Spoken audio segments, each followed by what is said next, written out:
Doctor Shafiqur রহমানকে প্রধানমন্ত্রী মেনে নিয়ে আমরা একসাথে দেশ গড়ে তুলি। বাংলার তৌহিদি জনতা রক্ত দিতে শিখেছে। আমরা শহীদি তামান্না নিয়ে জন্ম নিয়েছি, প্রয়োজনে সবাই শহীদ হব। এই নতুন বাংলাদেশকে আর জালিমের হাতে দিব না। একটা বার আমি বিএনপির মঞ্চ থেকে বিএনপির বড় কোন নেতার মুখে গণভোটে হার পক্ষে বক্তব্য শুনি নাই।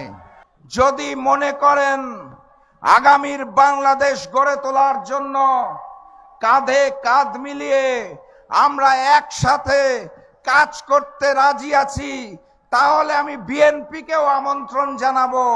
ডাক্তার শফিকুর রহমান প্রধানমন্ত্রী হওয়ার পরে আপনারা আসুন, ডাক্তার শফিকুর রহমানকে প্রধানমন্ত্রী মেনে নিয়ে আমরা একসাথে দেশ গড়ে তুলি। আর যদি মনে করেন ওই যে আই হ্যাভ আ প্ল্যান গুপ্তর মতো দেশে আসবেন আর লন্ডনে দৌড়াবেন, আপনাদের নেতাকর্মীরা চাঁদাবাজি রাহাজানি চালিয়ে যাবে, মামলাবাজি চালিয়ে যাবে, ভূমি দখল চলিয়ে যাবে, তাহলে মনে রাখেন বাংলার তৌহিদি জনতা রক্ত দিতে শিখেছে। আমরা শহীদি তামান্না নিয়ে জন্ম নিয়েছি, প্রয়োজনে সবাই শহীদ হব। এই নতুন বাংলাদেশকে আর জালিমের হাতে দিব না। বিএনপির মঞ্চ থেকে গণভোটে হায়ের পক্ষে কোনো দাবি শুনেছেন? বলে না কেন? কি বলে? 31 দফা আছে তাদের, কি কি জানি, সংস্কারের জনক, সংস্কার চায়। একটা বার আমি বিএনপির মঞ্চ থেকে বিএনপির বড় কোন নেতার মুখে গণভোটে হার পক্ষে বক্তব্য শুনি নাই। প্রেস কনফারেন্সে সাংবাদিকদের প্রশ্নের মুখে, চাপের মুখে কোন নেতা বলে নায়ের পক্ষে যাওয়ার সুযোগ নাই আমাদের, তাও মুখ দিয়ে হা বার হয় না, বলে নায়ের পক্ষে যাওয়ার নাকি সুযোগ নাই। সংস্কারে এত ভয় কিসের? 10 বছরের বেশি কেউ প্রধানমন্ত্রী থাকতে পারবে না, এটা শুনে কষ্ট হয়। যদি ঘুরে ঘুরে বিএনপি থেকেই অন্য নেতা প্রধানমন্ত্রী আসে, তাহলে সমস্যাটা কোথায়? এক পরিবারেই কুক্ষিগত করে রাখতে হবে।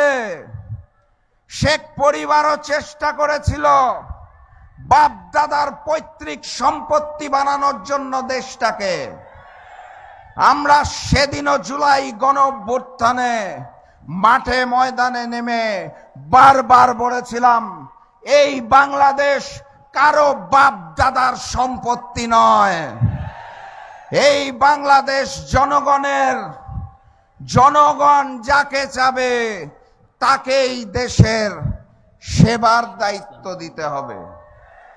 ওনারা শাসক হতে চায়।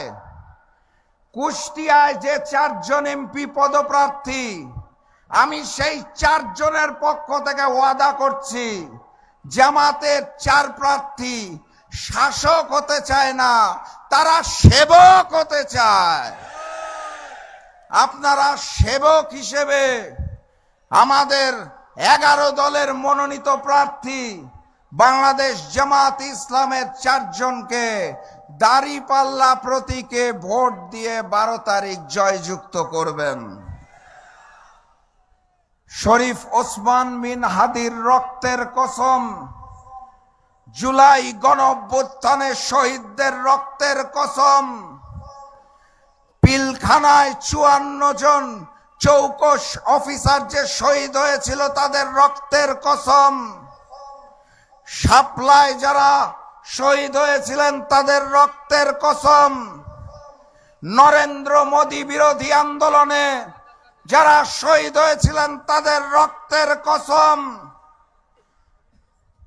আমরা কারো রক্তকে বৃথা যেতে দেব না। এই নতুন বাংলাদেশে ভারতীয় আধিপত্যবাদ এবং আগ্রাসন চলবে না। বাংলাদেশের তৌহিদি জনতা কারো রক্তচক্ষুকে ভয় পায় না।